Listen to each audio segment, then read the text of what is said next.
Hello everyone, welcome back to my channel once again. I hope you all are doing well and preparing well for the exam. Let's continue with MCQs from 71 to 75 without wasting any of the time. करते हैं start. अब start हो गए हैं questions of custom, साथ साथ मैं आपको कंसेप्चुअल क्लैरिटी भी देती चलूंगी एंड यस कंसेप्चुअल क्लैरिटी के साथ हम अपने क्वेश्चंस भी क्लियर करते चलेंगे। देखिए क्या कह रहा है question number 71, for the purpose of rule 7 deductive value of customs determination of the value of the imported good. ये क्या कह रहा है, कस्टम में जो वैल्यूएशन की बात करें उसमें एक रूल है डिडक्टिव रूल, ठीक है। डिटरमाइन करना है unit price in the greatest aggregate quantity. इन्होंने खुद ही बता दिया, मैं आपको बताती हूँ क्या है। जब हम क्या करते हैं कस्टम का, जब हम क्या करते हैं वैल्यूएशन करते हैं, कस्टम का जब हम वैल्यूएशन करते हैं बहुत सारे रूल्स गिवन होते हैं वैल्यूएशन के रिगार्डिंग। एक रूल होता है डिडक्टिव रूल। आपको कुछ और मैटर समझ नहीं आ रहा तो आप डिडक्टिव रूल के मेथड के थ्रू आप वैल्यूएशन निकाल सकते हैं, वैल्यू निकाल सकते हैं किसकी, वैल्यू ऑफ इंपोर्टेड गुड्स की। डिडक्टिव मेथड क्या बोलता है, जिस प्राइस पे आपने रीसेल करा इन इंडियन मार्केट पे आपने जिसमें रीसेल करा है उसमें जो इंडिया में खर्चे हुए हैं from the port till India में बेचने तक जो खर्चे हैं उसको डिडक्ट कर दो तो अल्टीमेटली क्या हो जाएगा, पोर्ट पे जो वैल्यू है इंपोर्ट की वैल्यू आ जाएगी। आपने इंडिया में कितने में रीसेल करा, आपने इंडिया में कितने में रीसेल करा उसमें से आप क्या करोगे, बहुत सारे खर्चे डिडक्ट कर दोगे। लाइक जो इंडिया में टैक्सेस लगे आते आते वो लेस कर दोगे, कमीशन वगैरह लेस कर दोगे, है ना। तो अल्टीमेटली क्या हो जाएगा, आपको एक प्राइस मिल जाएगा जिससे आप इंपोर्ट की वैल्यू निकाल सकते हो। Getting my point. Deductive value एक मेथड है जिसमें से आप इंडिया में जब जितने में रीसेल कर रहे हो उसमें से यू कैन माइनस द खर्चे that are incurring in India, that have incurred in India, उसमें से माइनस कर दोगे तो अल्टीमेटली पोर्ट की वैल्यू आ जाएगी। That is the deductive value method. Getting my point, yes. अब डिडक्टिव वैल्यू मेथड क्या बोलता है, डिडक्टिव वैल्यू मेथड बोलता है कि जब भी आप निकाल रहे हो तो resale price, resale unit price क्या लेना है, कुछ रीसेल यूनिट प्राइस लोगे उसी में से तो खर्चे माइनस करोगे ना। तो resale unit price is talking about, resale unit price लेना होता है जो ग्रेटेस्ट क्वांटिटी जो सेल की है, द ग्रेटेस्ट क्वांटिटी वाला जो प्राइस है वो आपने कैरी करना है। तो इन द फर्स्ट सेल इन्होंने क्या करा, 500 यूनिट बेची 95 के हिसाब से एंड 400 यूनिट बेची 100 के हिसाब से। तो ग्रेटेस्ट क्वांटिटी लेनी है, ध्यान रखना, ग्रेटेस्ट प्राइस नहीं लेना है, ग्रेटेस्ट क्वांटिटी लेके उसका प्राइस आपने कंसिडर करना। तो ग्रेटेस्ट क्वांटिटी कितनी हुई, 500 units and the price which are for the 500 unit is 95। तो 95 would be our answer for the same. I hope आपको समझ में आया, वो वैल्यूएशन से था। डिडक्टिव वैल्यू मेथड में क्या बोलते हैं, जो हम रीसेल प्राइस लेते हैं इंडिया की वो हमने लेनी होती है ग्रेटेस्ट क्वांटिटी वाली। कौन सी लेनी होती है, ग्रेटेस्ट क्वांटिटी वाला प्राइस लेना होता है। तो ग्रेटेस्ट क्वांटिटी यहाँ पे कितने सेल की है, 500 units and the price for the 500 unit was 95 rupees. 95 rupees का प्राइस था वो हमने ले लिया है। आई होप आपको समझ में आ गया होगा। अब आते हैं क्वेश्चन नंबर 72। क्वेश्चन नंबर 72 क्या बोलता है, which of the combination is correct, which of the combination is correct. मैं आपको साथ साथ क्लियर कराती हूँ, साथ साथ बताती चलूंगी कंसेप्चुअल क्लैरिटी क्या है। Goods are pilfered after unloading and before the clearance for home consumption. Pilfered का मतलब होता है छोटी मोटी चोरी हो जाना।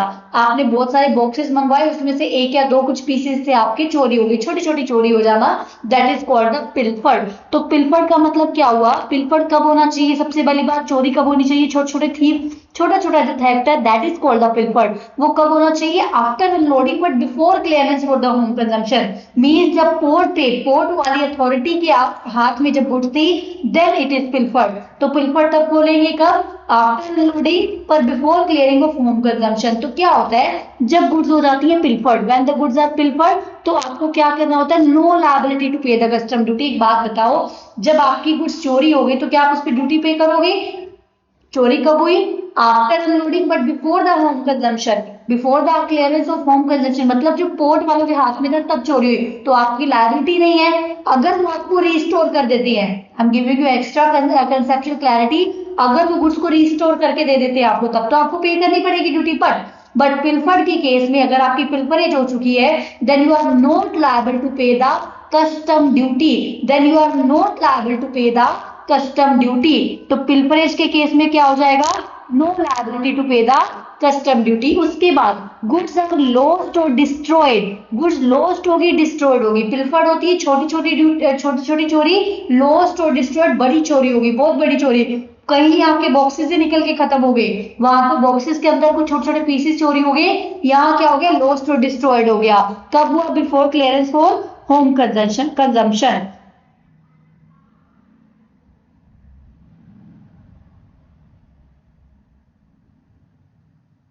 ठीक है, तो जो बड़ा बड़ा लॉस हुआ वो कब हुआ? Before clearing of home consumption आपको लॉस हुआ, तो उस पे भी आपको ड्यूटी क्या हो जाती है? रेमिट हो जाती है, मतलब आपको ड्यूटी देनी नहीं है। जब बड़ी नुकसान हो गया, चोरी होगी, तो क्या आप ड्यूटी दोगे?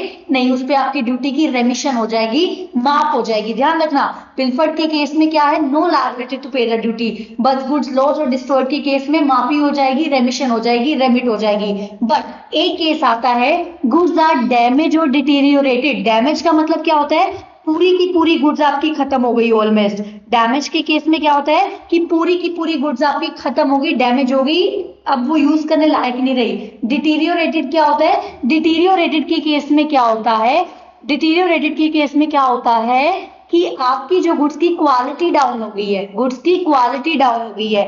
अब एक बात ध्यान रखना, जो आपकी डैमेज है, डैमेज तो ये कंसीडर करते हैं कब? बिफोर और ड्यूरिंग अनलोडिंग हो जाए तो भी हम मान लेंगे डैमेज आपकी एक्सेप्ट करेंगे, आफ्टर अनलोडिंग हो जाए, वेयर हाउस में हो जाए तो भी मान लेंगे। लेकिन जो डिटीरियोरेटेड है, जो क्वालिटी है, वो बिफोर और ड्यूरिंग अनलोडिंग होनी चाहिए। क्वालिटी की जो क्वालिटी कम होने की जो रिस्पॉन्सिबिलिटी है, वो कस्टम कब तक लेता है? बिफोर और ड्यूरिंग द अनलोडिंग लेता है।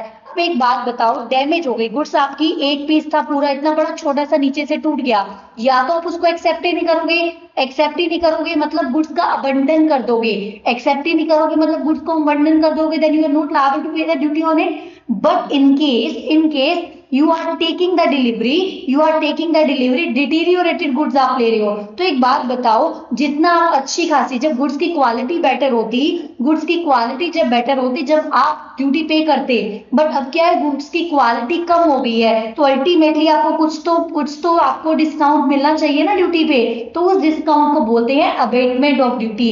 डैमेज और डिटीरियोरेटेड के केस में क्या बोलते हैं?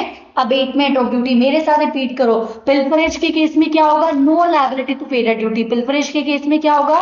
No liability to pay the duty. Lost और डिस्ट्रॉयड के केस में क्या होगा? रेमिशन ऑफ ड्यूटी। लॉस्ट और डिस्ट्रॉयड के केस में क्या होगा?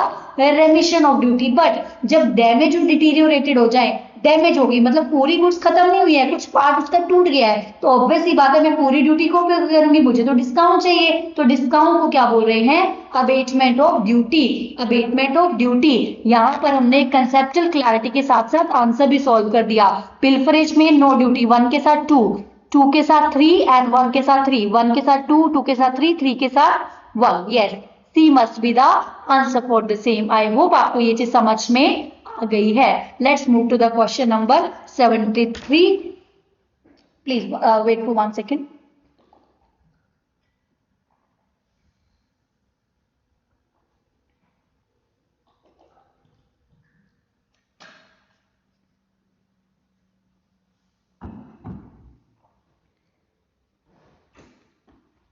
अभी क्या है, question number 73 relating to the duty drawback. Duty drawback मैं आपको रिवाइज करवा चुकी हूँ, जिन्होंने नहीं देखा you can go and watch the lecture. Trust me, अगर आप 1 घंटे का लेक्चर देखोगे तो आपको कोई भी डाउट नहीं रहने वाला ड्यूटी ड्रॉबैक में। That's my promise to you, because conceptual clarity उस हिसाब से हमने कवर की हुई है। Let's move to the question number 73। वो क्या कह रहा है? Which of the following statements are correct? Correct वाली बतानी है, मैं साथ साथ पढ़ती चलूंगी और आपको क्लैरिटी देती चलूंगी। 1 सेकेंड प्लीज। तो क्या कह रहा है, क्या बोल रहा है? फर्स्ट पॉइंट क्या बोल रहा है? While drawback under 74। मैंने आपको बताया था एक है सेक्शन 74, एक है section 75। 74 talks about when you are importing the goods and as it is आप एक्सपोर्ट कर रहे हो। When you are importing the goods, same good को एक्सपोर्ट कर रहे हो, चाहे विदाउट यूज चाहे विद यूज, मतलब वो गुड्स को मॉडिफाई नहीं कर रहे हो, that is covered under the 74। But 75 में क्या कवर होता है? आप गुड्स को लेकर आए, आप उसको लेकर आए, उस प्रोडक्ट को आपने किसी मैन्युफैक्चरिंग प्रोडक्ट में डाला एंड देन यू आप मैन्युफैक्चर प्रोडक्ट को क्या कर रहे हो? एक्सपोर्ट कर रहे हो। तो क्या कह रहा है? Question 74 deals about when duty is paid to the re exported goods, बिल्कुल सही बात कर रहा है। 74 talks about re exported goods and 75 talks about when the goods the imported जो मटेरियल है वो किसमें यूज किया जाता है, मैन्युफैक्चर में यूज किया जाता है। ये बात तो करेक्ट कर दी इसने, बिल्कुल सही बोल रहा है। 74 टॉक्स अबाउट आपने इंपोर्ट करा, सेम गुड्स को री एक्सपोर्ट करा, उस पर आपको ड्यूटी ड्रॉबैक मिल जाएगी। 75 टॉक्स अबाउट आपने जो इंपोर्ट करा वो किसी मैन्युफैक्चरिंग प्रोडक्ट में डाला, मतलब एक इनपुट बना के किसी मैन्युफैक्चर्ड प्रोडक्ट में डाला। 75 टॉक्स अबाउट दैट ओनली। उसके बाद सेकंड पॉइंट क्या कह रहा है, वाइल, ये तो करेक्ट बोल रहा है, तो करेक्ट बोल रहा है तो ठीक है। सेकंड पॉइंट क्या कह रहा है, while the rates for the duty drawback in 74 are fixed and manufacturer may seek a special rate under 75, बिल्कुल सही। 74 में क्या है, आप एज इट इज गुड्स को बेच रहे हो तो एक फिक्स अमाउंट रख दिया उन्होंने 98, या फिर आप यूज कर रहे हो तो उसके रिगार्डिंग कुछ फिक्स रेट रख दिया। तो 74 तो फिक्स रेट की बात करता है, but in the given case of 75 आपको सेपरेट रूल बताता है, स्पेशल ब्रांड रेट है ना, और अगर आपका किसी में कवर नहीं हो रहा, ऑल इंडस्ट्री रेट में नहीं कवर हो रहे हो तो आप अपना रेट कवर करा बना सकते हो। तो मतलब एक स्पेशल रेट को सीख करने की आपको एक पावर देता है, अथॉरिटी देता है। 75 आपको स्पेशल रेट भी अलाउ करता है, तो बिल्कुल करेक्ट बोल रहा है ये भी, तो 75 ये भी करेक्ट बोल रहा है। उसके बाद in case of drawback is not paid to the applicant within 1 month of export, no no no no no, जब भी आप ड्यूटी ड्रॉबैक के क्लेम को सबमिट करते हैं उसके विद इन 1 month आपको पे करना है गवर्नमेंट ने। एक्सपोर्ट के विद इन 1 month की बात नहीं है, एक्सपोर्ट के विद इन 1 month की बात नहीं करी है, सबमिशन के विद इन 1 month आपको पे करना है। When you have submit the claim for the duty drawback, आपने सबमिट कर दिया है ड्यूटी ड्रॉबैक तो उसके विद इन 1 month पे करना है। तो ये तो गलत बोल रहा है, ये तो with in 1 month of export बात कर रहा है तो इंटरेस्ट दिया जाएगा। नो नो, अगर विद इन 1 month हो सबमिशन आपको इंटरेस्ट वो नहीं मिला ड्रॉबैक देन इंटरेस्ट आपको मिलने वाला है, तो ये तो गलत बोल रहा है। उसके बाद drawback is not in the cases not allowed in the cases where the market price of the goods is less than the amount of duty drawback. मैं आपको क्लियर करा देती हूँ, आपने क्या करा, एक प्रोडक्ट बी बनाया, वो आपने आउटसाइड इंडिया भेज दिया, 1000 का था, मान लो आपको ये बोला गया 98% आपको ड्यूटी मिलेगी, तो 980 आपको ड्यूटी मिलेगी, 980 का आपको ड्यूटी ड्रॉबैक मिलेगा। लेकिन क्या हो रहा है, अगर आप उसी प्रोडक्ट को इंडिया में बेचते तो वो 500 में बिक रहा है, that product is selling into India in the price of the 500 when the domestic price of the good is less than the drawback amount, domestic price of the goods is market price of the good is less than the amount of drawback, तो obvious सी बात है तो आपको कोई duty नहीं मिलेगी। एक बात बताओ, जो in case market price of the good is less than the amount of the drawback, market price उसका कम है, ड्रॉबैक आप ज्यादा मांग रहे हो तो ड्यूटी आपको अलाउड नहीं है। Market price of the good जो है इंडियन मार्केट में वो लेस देन है ड्रॉबैक से भी, तो वो आपको अलाउड नहीं है। करेक्ट बात कर रहा है, ये बिल्कुल सही इसने पॉइंट पकड़ा है। मतलब अभी तक first second and fourth point जो था वो करेक्ट था, थर्ड पॉइंट गलत था, फर्स्ट सेकंड और फोर्थ करेक्ट था। तो इसने करेक्ट ही पूछा था ना हमसे, बिल्कुल इसने करेक्ट ऑप्शन पूछा था। Let's move to the question number 74, what is talking about that. 74 बात कर रहा है, बताओ कौन कौन सा ऑप्शन करेक्ट है। इंडिया के कस्टम्स वाटर की बात कर रहा है, देखो इंडिया के कस्टम्स वाटर की बात कर रहा है। इंडिया की जो डेफिनेशन है वो up to exclusive economic zone तक इन्होंने कवर की हुई है, उसके बाद हाई सीज आ जाती हैं। जो इंडियन कस्टम्स वाटर है वो कहां तक एक्सटेंड किया गया है, up to exclusive economic zone तक। कहां तक, up to exclusive economic zone तक। तो ऑब्वियस सी बात है इंडियन कस्टम वाटर का कहां तक एक्सटेंड किया, up to exclusive economic zone तक किया। बिल्कुल, जो इंडियन कस्टम वाटर्स हैं, जो इंडियन कस्टम वाटर है वो इंक्लूड करता है इंडियन टेरिटोरियल वाटर को। जो इंडियन कस्टम वाटर है वो किसको इंक्लूड करता है, टेरिटोरियल वाटर को इंक्लूड करता है। कहां तक कवर करता है, up to 200 nautical mile from the base line. कहां तक, 200 nautical mile up to base line. तो ये वाला पॉइंट करेक्ट हो जाएगा, ये आपको लर्न ही करना पड़ेगा। सबसे पहली बात, इंडियन कस्टम वाटर्स जो है, जो इंडियन कस्टम वाटर्स जो है वो कहां तक एक्सटेंड करता है, up to exclusive economic zone को कवर करता है। बिल्कुल, उसके बाद इंडियन कस्टम वाटर्स जो है वो इंक्लूड करता है टेरिटोरियल वाटर, वो कहां तक है, up to 200 nautical mile from the base line. तो 3 और 4 हो जाएंगे हमारे करेक्ट। ये देखो लर्न करने वाला पॉइंट है, मोस्ट ऑफ द क्वेश्चन इसमें आएंगे जो आपके लर्निंग बेस्ड है, आपने लर्न किया है कि नहीं किया है। तो मेरे साथ रिपीट करो, क्या बोला मैंने? इंडियन कस्टम बॉर्डर्स जो है वो कहां तक एक्सटेंड किया गया है? Up to exclusive economic zone तक। उसके बाद जो इंडियन कस्टम बॉर्डर है वो इंक्लूड करते हैं टेरिटोरियल वाटर, और उस टेरिटोरियल वाटर को कहां तक एक्सटेंड किया गया है? 200 nautical miles from the base line, 200 nautical miles from the base line. I hope आपको लर्न हो गया होगा। Let's move to the question number 75 which is the last question of today's lecture. The taxable event under the Customs Act 1962. taxable event क्या होता है? जो इसका क्या है? टैक्सेबल इवेंट क्या होता है? जो क्या है इसका जो इसका क्या है चार्जिंग सेक्शन है कस्टम का, that is section number 12, that talks about that आपके ऊपर जो ड्यूटी लगेगी वो इंपोर्ट और एक्सपोर्ट पे लगेगी। ड्यूटी कब लगती है कस्टम में? Import into India and export out of India. ध्यान रखना, import into India and export from India, तो उस पे क्या लग जाती है? Custom duty. तो क्या पढ़ते हैं स्टार्टिंग में क्या बोल रहा है? Import into India and export from India. तो पहले ही हमें मिल गया supply of goods into India. नहीं, एग्जैक्ट वर्डिंग क्या है? Import into India, import of goods into India. मैंने आपको एक बात बताई थी सप्लाई के चैप्टर में, इंपोर्ट ऑफ सर्विस पे क्या कस्टम आएगा? नो। इंपोर्ट ऑफ सर्विस जो है वो सप्लाई के सेक्शन 7 में आती है। इंपोर्ट ऑफ गुड्स की बात हो रही है, इंपोर्ट ऑफ गुड्स की बात हो रही है। Import of goods into India and export of goods out from India. Goods की बात होती है कस्टम में, सर्विसेज की जो बात है वो सब जीएसटी के दायरे में आती है। तो क्या बोला गया? Import of goods into India and export from outside, export from India, import into India, export from India. यहाँ पर फिनिश हुए हमारे 71 to 75। Let's check the answer one so that we can be sure about our answer. 95 ACBBA, ACBBA check कर लेते हैं फटाफट से। ACBBA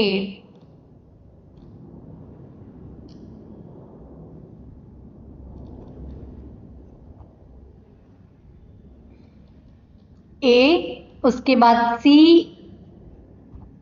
उसके बाद बी, उसके बाद फिर से B, then A. Yes, we are done up to 75. I hope आपको these lectures are helpful for you.